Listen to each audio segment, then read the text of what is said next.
So a lot of you would have seen at this point in time the famous footboard that's been used in Marcus's lessons, or at least I hope you would have. So listen to the noise, just notice when you shift the weight and it starts to change your movement. Notice how that's changed.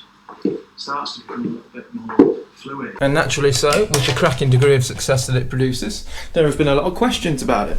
Now, look, I'm not here to take the piss, but all I'm saying is a lot of people are asking, what are the dimensions of the board? What piece of dowel do you use? What screw do you put in it? And look, these questions are natural, they're not to be unexpected, but like I said, just to prove a point, I've gone and got my snowboard from RMW circa 17 years of age ski season, hitting the slopes, and Alfred's, the PGA Assistant Professionals, toy.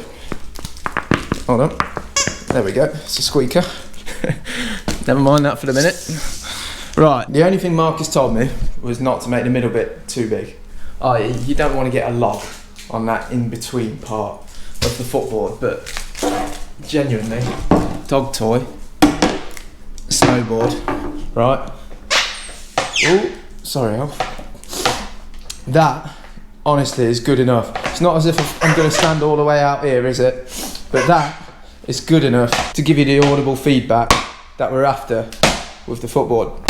One sec. Hey! So legit, man, look, that will do it. That's all you need. The footboard at the minute is a micro representation of the golf swing in the sense that you're putting way too much fucking thought into it. So just put something in the middle there, get something that can go either side of it like that. It can give you something that, as I mentioned before, you can hear. So that audible feedback is what we're after with the footboard. Get out of it. Oi, get out of it. Sorry, mate. And that is it, ladies and gents, honestly. So if you can go back and forth, I'm not going to regurgitate all the instruction that you would have heard in Marcus's lessons, but look, half swings, that'll do it. That's fine, okay? See how much noise you can get from it, yeah? It's quite a good one, this is, to be fair. And use the noise to create the snap in the swing. As Marcus says, if you've got a pendulum like that going that way, the fastest point of the swing is at the bottom there, but that's going back both ways, don't forget. So bear that in mind when you're doing your half swings. Back, forth, back, back. Easy as that, easy as that. Stop putting too much thought into it. There's your footboard, so you can get a plank of wood if you want, you can get another little piece, get another little piece of dowel or something like that, putting it in the middle. As long as that bit ain't too big, so you're going to be,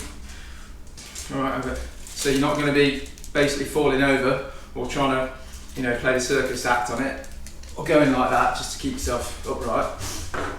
That'll do, and that's it. When you're creating that snap, going back and forth, notice what you're using to create that snap, okay? Because it's not that, is it? Yeah, it's I shouldn't have to tell you by now, but you're using the feet. And the reason I brought this down is because this, contrary to what you might think, isn't a training aid. That ain't a training aid, because what you got in the mass market at the minute with training aids is they actually restrict your movement. So when you see people, come off it, with something like that in the club, or whatever, I don't even know how you use it, man, and swing back like that. So that's trying to inhibit your natural movement, and it's saying that, right, okay, you want to go here, well, we're going to stop you going from any other position, or blah blah blah, or tuck something under your arm like that. Whereas that does the opposite. Okay, that creates more movement, more chaos, more instability for you. So the idea is we're not trying to prison ourselves, we're not trying to put ourselves in this place where we're trying to restrict things. No, we want to expand. So when they say practice outside your ability, play within them, well that, it doesn't get more outside your ability than that, because that opens up a whole chain of movement that you don't normally have.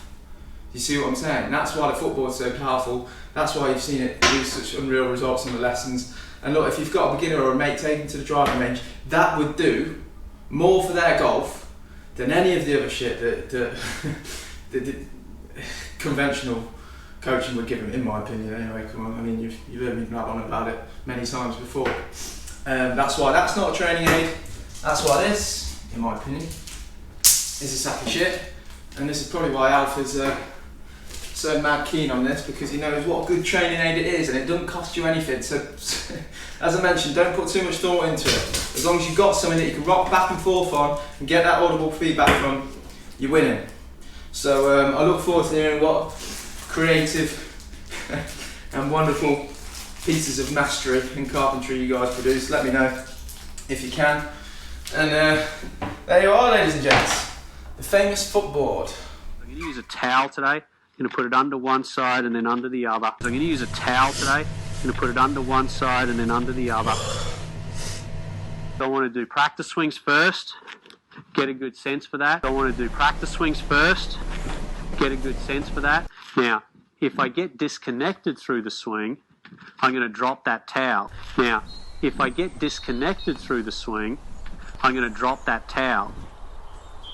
And then once it looks like they've got a good sense for that, then I take the towel away and then get them to set up and hit a shot without the towel. And then once it looks like they've got a good sense for that, then I take the towel away and then get them to set up and hit a shot without the towel. And usually they notice quite a significant difference between how their arms and body are working with the towel versus with the towel versus without the towel. And it's the feeling you get with the towel is the one we're looking for, because that's when the arms and body are working together.